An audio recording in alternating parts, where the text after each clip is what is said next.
ओम नमः शिवाय दोस्तों, हर हर महादेव। आज की वीडियो में नींव पूजन सामग्री की संपूर्ण सटीक जानकारी आपको प्राप्त होने वाली है कि नींव पूजा के समय कौन कौन सी सामग्री की आवश्यकता होती है। प्रिय भक्तजनों, हर किसी का एक सपना होता है कि उनका अपना खुद का एक घर हो, क्योंकि भागम भाग ज़िंदगी है। इसमें एक छोटी सी कुटिया, अपना पक्का मकान हो, तो उसके लिए वह आदमी भागता रहता है, प्रयास करता रहता है। और जिस दिन वह नींव आरंभ कर लेता है, उसको बहुत खुशी होती है, प्रसन्नता होती है। जानते हैं कि नींव पूजन में कौन कौन सामग्री की आवश्यकता होती है, हमें क्या क्या सामग्री की आवश्यकता होती है।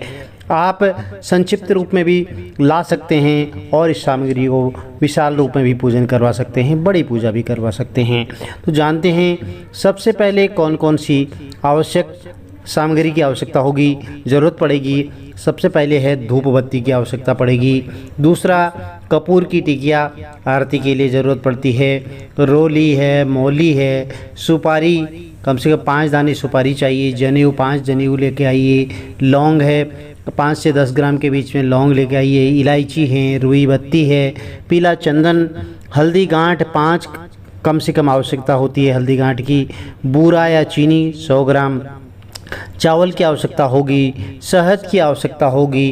पंचमेवा, गंगा जल, मूंग साबुत, चना दाल, पीली सरसों, घी, गेहूँ, बतासे, गुड़, इत्र, सिंदूर, सप्तधान्य की आवश्यकता होती है। एक चांदी के नाग नागिन के जोड़े की आवश्यकता होती है और नारियल की आवश्यकता होती है। अब कहीं पर जो है नारियल पंच कलश भी बनाते हैं, कहीं पर एक कलश भी स्थापित करते हैं, तो कम से कम 2 नारियल चाहिए। आप अभी कुल देवी देवताओं के नाम से भी अगर भेंट करना चाहें तो नारियल की संख्या आप बढ़ा सकते हैं। पंच रत्न डाल सकते हैं आप कलश में, पंच धातु डाल सकते हैं, स्वर्ण डाल सकते हैं, साबुत धनिया की आवश्यकता पड़ती है। अमर बेल आती है, एक अमर बेल की आवश्यकता पड़ती है। तीर्थों की मिट्टी होती है, सर्वौषधि, सप्तमृत्तिका, काई, शैवाल आते हैं छोटे छोटे, वो सब मार्केट में आपको पंसारी की जगह स्थान पर दुकान पर सब मिल जाते हैं। दोने के पैकेट की आवश्यकता होती है।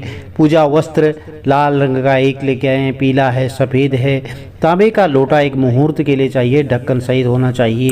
और एक आप चांदी का कछुआ भी ला सकते हैं, लोहे की 4 कीलें। ये सब सामग्री जो है उस जो कलश होता है उस कलश के अंदर रखते हैं, स्थापित करते हैं। पूजन के बाद मिट्टी का एक कलश लेकर के आएँ। मिट्टी के दिए 11 या 5 जैसी संख्या में ला सकते हैं आप। पंच मिठाई, पंचमेवा हो गया, पंच फल हो गया, पान के पत्ते रख लें, दूध, दही और अशोक के पत्ते रख लीजिए, आम के पत्ते रख लीजिए, हरी दूब घास रख लीजिए और तुलसी के पत्ते चाहिए कम से कम 11-21 की संख्या में।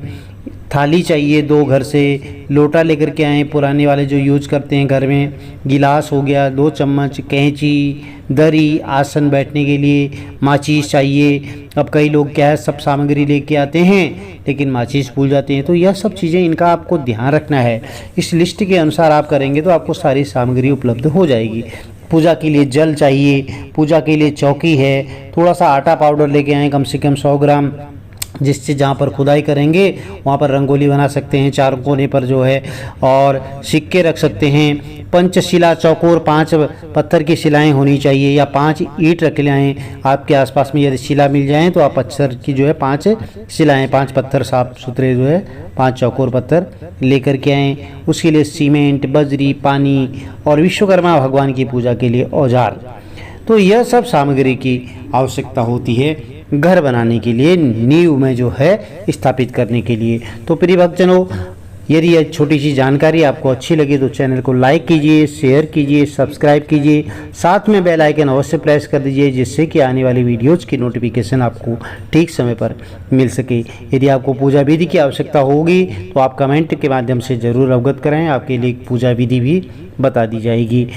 हर हर महादेव, जय माता दी। आपका घर बनाने का सपना भगवान भोलेनाथ जरूर पूर्ण करें। जय माता दी। आपका दिन